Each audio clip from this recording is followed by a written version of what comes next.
Hello friends, welcome to educate updates. చాలామందికి ECET qualify marks మీద అనేది డౌట్ ఉంటుంది. ఈసెట్లో క్వాలిఫై అయిపోతే చాలు బీటెక్లో సీట్ వస్తుందని అనుకుంటారు.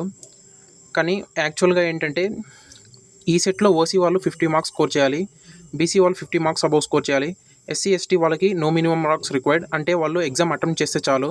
దీంతోపాటు ఏంటంటే మీరు డిప్లొమాలో ప్రతి ఒక్క సబ్జెక్ట్ అనేది క్లియర్ చేసి ఉండాలి, ఎటువంటి బ్యాక్లాగ్ అనేది ఉండకూడదు. క్యాండిడేట్స్ అనేవాళ్ళు ఎవరైతే ఈసెట్ అప్లై చేసి బీటెక్లో జాయిన్ అవ్వాలనుకుంటారో వాళ్ళకి అన్ని సబ్జెక్ట్స్ అనేది క్లియర్ అయి ఉండాలి, అన్నీ పాస్ అయి ఉండాలి.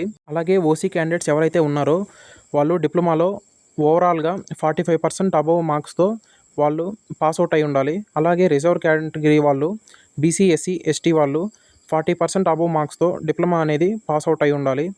ఇలా ఓసీ వాళ్ళు 45% అండ్ రిజర్వ్ కేటగిరీ వాళ్ళు 40% అబవ్ పర్సంటేజ్తో పాస్ అయిన డిప్లొమా స్టూడెంట్స్కే బీటెక్లో జాయిన్ అవ్వడానికి పాసిబిలిటీ ఉంటుంది. Please like, share and subscribe. Thank you friends.